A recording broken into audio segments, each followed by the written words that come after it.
In today's video, we will be finding out what happens when you put a 45-year-old purple belt up against a 25-year-old purple belt. But first, I will be taking on 2 blue belts and 2 purple belts. Ooh. Maybe I will do well, maybe I will get destroyed. Let's find out. The purpose of this video is so that you can see those smaller details that make all the difference when it comes to rolling. If you see me hitting any moves in this video that you're curious about, be sure to let me know what they are down in the comments below. All right, class, get out your pens and your notebooks and let's get into this lesson.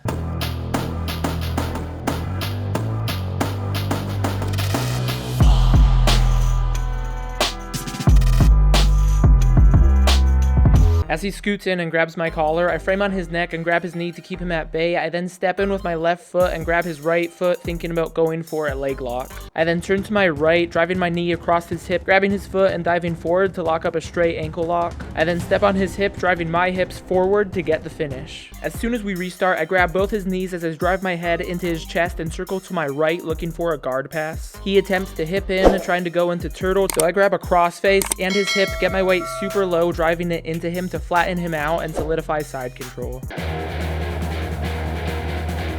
Here he turns into me and frames on my hips, looking to create space to escape. I switch my hips to counter his frames. Since I'm now pointing away from him, I walk my hips high over his shoulders. This combined with controlling his legs makes for a really difficult side control to escape. I then get up to my toes, trying to establish knee on belly, but he's able to hip in again, so I go back to trying to flatten him out, but he's able to get enough space to go to turtle. I slide my left knee over his leg to try to staple him to the mat, but he's able to roll through and retain guard. From his quarter guard, I post on his ribs as I lower my levels to keep him from popping up. From here, I like to post out with my foot and grab his wrist. This makes it additionally hard for him to turn into me. As he gets up to his elbow, I feed my hand underneath his arm for the Kimura grip as I dive over his back, ending up in the Kimura trap. I then use my legs to kick free of his legs. He instantly tries to bridge into me, but since I still have the Kimura grip, he can't complete the turn. I then kick my left leg over his back and feed it into his hip for a back hook, and then pull myself lower towards his hips, locking up the back control. He rolls to his back and walks his way high over my shoulders, flattening them on the mat to try to stifle my offense. I counter by switching to double underhooks, draping my right hook across his leg and casting my left hook off, going for the truck. He brings his top foot in between my legs, trying to force me to let go. He's about to get it, so I just let go and switch back to full back control.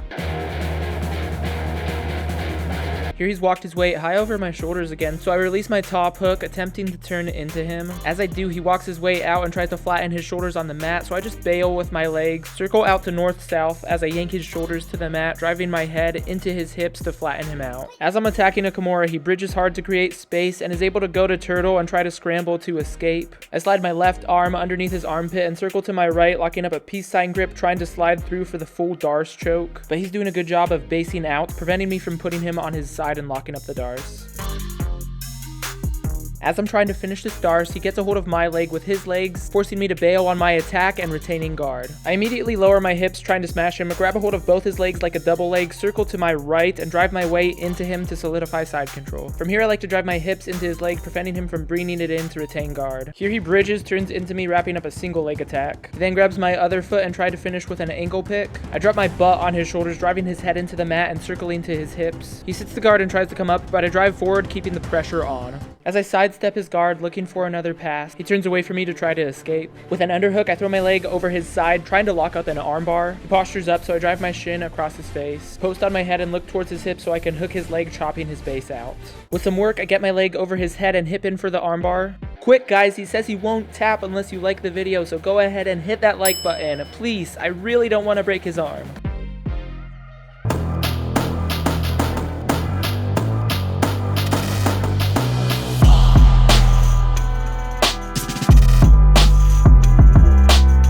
Here I grab his legs, drive my head into his chest, and sidestep his guard, looking for a quick guard pass. A point that I think a lot of people seem to forget is that patience is a huge part of having effective jiu-jitsu, especially in the age of YouTube and Instagram. It may seem like jiu-jitsu is all non-stop action, and while some matches can be like this, at the end of the day, jiu-jitsu is called human chess for a reason, and sometimes you have to wait for your opponent to make their move before you make yours. As he turns into me and frames on my hips, I switch my hips and walk my way high over his shoulders and grab his bottom leg to take away most of his leverage. I step over into mount and hook his right leg with my shin to prevent him from bridging and escaping. I then try to attack an Americana and get the tap, but he grabs his own wrist, bridges, and brings it across his body to defend the Americana. With a hold of his neck, I grab his wrist, shove it up against his chest, and then throw my leg over his neck looking for a mounted triangle attack. But I'm not able to triangle my legs yet. As he turns into me, I'm forced to bail on the triangle, going back into mount.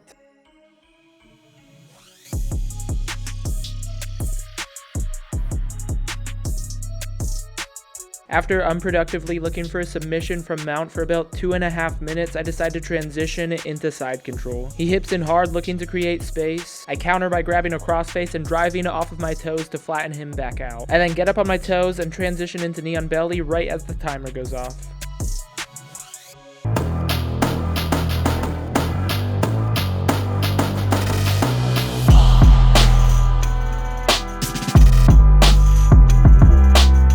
Here he posts in my armpits and gets up to his feet looking to break my guard. I pivot thinking about going for an armbar, but he pulls his elbow out, freeing his arm. I switch to a cross collar and sleeve grip, open my guard, transitioning into my butterfly guard and falling to my side to sweep him. Here I pass my sleeve grip off to my right hand, going for a 2-on-1. I then step off to the side, sliding my knee over into 3/4 mount. I then use my chest to force his arm across his body. Bring my left arm behind his neck to wrap up the gift wrap. Wrap up the gift wrap. You're a genius. I then bring my left knee behind his neck, hit a chair set to expose his back, and throw my top hook over to secure back control. You see the drippy, I'm fitted up. Here he walks his hips to my left side and peels my bottom leg, so I use my top leg to kick him over and come back up into 3/4 mount. I then hit another chair set, but instead of throwing my leg over for the hook, I cross my ankles behind his butt. I then triangle my legs, going into the truck position. He grabs my head, so I grab his and try to finish with a twister, but he frees his arm and turns away from me to defend it. You see the drippy, I'm fitted up. Hop in my car. Here I'm holding his wrist behind his head, but he still manages to turtle, getting to his knees. I try to follow him over, maintaining my hooks, but I can tell he's about to get out, so I push into him and try to hit a swim armbar. As I throw my leg over his head, he pulls his elbow out and explodes into me, but I get lucky and land in a triangle attack, so I grab my shin, lock it up tight. He rolls to his side, trying to get out of it, so I follow him over, putting him in a mounted triangle. From here, I squeeze everything tight, posturing into him. I'm trying to play with his arm to get some sort of arm lock, but he taps from the choke.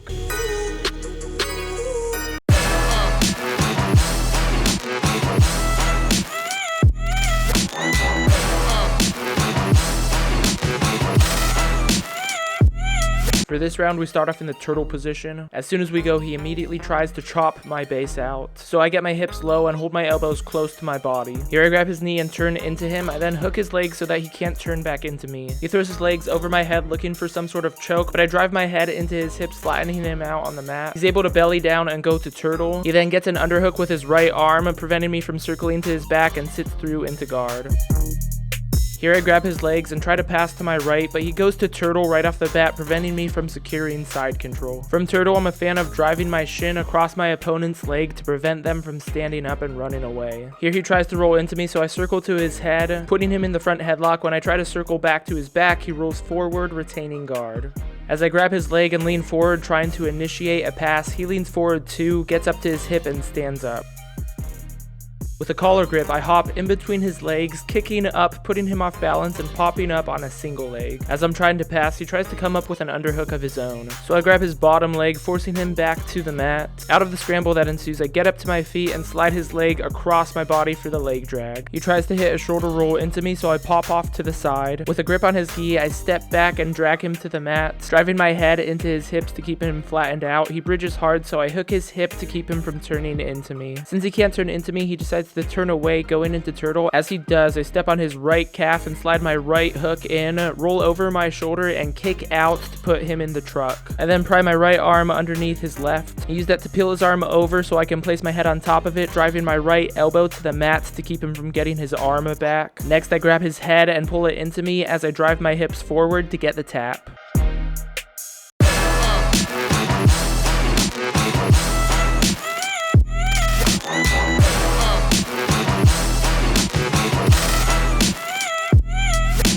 Right off the bat, I grab his collar, jump in between his legs, kick up to pull guard, putting him off balance, and pop up for the sweep.